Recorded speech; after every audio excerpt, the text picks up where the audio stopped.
find out what job opportunities are available for our kababayans. Joining us now is Gioca, the country manager of Jobstreet Philippines. Thank you so much for joining us, Philip.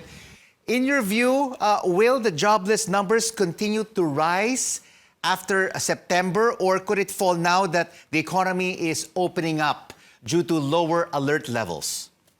I'm very positive that the unemployment rate will decrease because we have seen in our data, in our website, that the job ads are increasing, by 30%. In fact, if you will see healthcare, construction, banking, retail and merchandise, especially coming this Christmas, computer IT, manufacturing and production, and especially BPO, are growing double digits. In fact, healthcare is 56% growth 6 months from base now versus 6 months ago.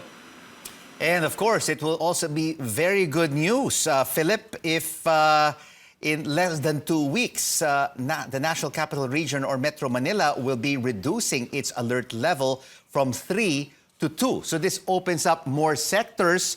Particularly, you have meetings and events, you have cinemas opening in about a week's time, derma clinics, wellness spas. Are there more openings in these sectors? Yes, that's true, and that's very correct. That if we open up and decrease the restriction, many more people and many more businesses will be able to, get more jobs and open up, the business. Watch out for tourism. Tourism will be a big hit in the next 2 months as we, decrease the restrictions. Tourism and services will come into play. So merchandising and retail will also be a significant factor to this contribution, especially it's coming to Christmas already. So I think if we push this forward, we'll be back on a pre-pandemic levels now. And tourism. Philip has also seen a boost during the long Undas weekend, with a lot of our kababayans now on what they call a revenge travel. Everyone is going out and trying to see what's happening in our islands, in our beaches, and in various tourism destinations in the country. But my question is, you mentioned about healthcare, construction, retail, restaurants, all opening up and hiring. But are these job opportunities from foreign or local companies? These are all local companies. Only the tourism and manufacturing and the BPOs plus the IT sectors would have global partnership that will increase eventually as soon as the lockdowns are easing up. And of course, during the pandemic, you have the ever-reliant and ever-resilient BPO sector continuing to hire people despite the pandemic.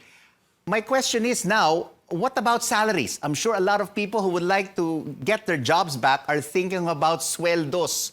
Are they still at par with pre-pandemic levels, or are employers, because of lower revenues, lower income, starting to cut down or reduce salary levels of employees? Okay, so let me just give a context. During the first year of the pandemic, many employers actually resorted to cut down or decrease their benefits to be able to continue running the business. But after a year of that, we could see that the salaries did not really change. It was the benefits that was affected. But now, in the last 6 months, we've seen certain specializations that is actually offering bigger salaries than before. These are sectors that are into the digitalization or online business because their work is actually very specialized. What do you mean by specialized? So when you have people looking for digital marketing, social media, IT, computer, these are very specialized skills that is commanding a lot of, you need to attract a lot of these people, and therefore you need to offer a bigger salary for them.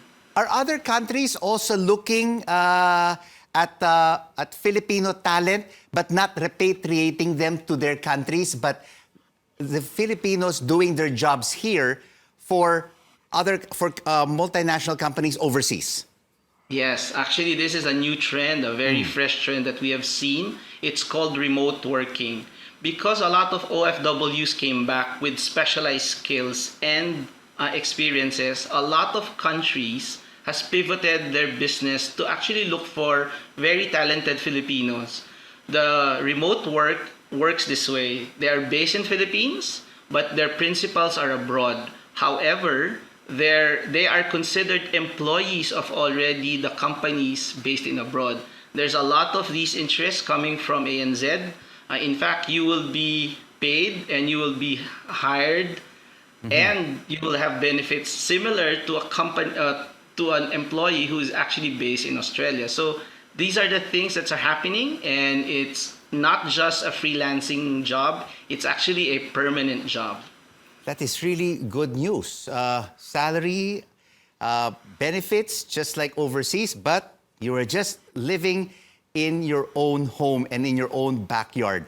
But what are the trends right now, Philip, for employers to hire new personnel in these key industries that you're talking about? Healthcare, construction, retail, BPOs. Do they have to be vaccinated? Is this a key factor for employment? I would say it is an advantage, but not a requirement. We have to understand that the workplace needs to be safe, and safety calls for vaccination. So there are options where if you are not vaccinated, some companies will give you an option to work from home. So, but if you are required to go to office, by law, you should not be discriminated. But for the safety of everyone, most of the employers are encouraging, and highly encouraging for that matter, that you or their employees be vaccinated.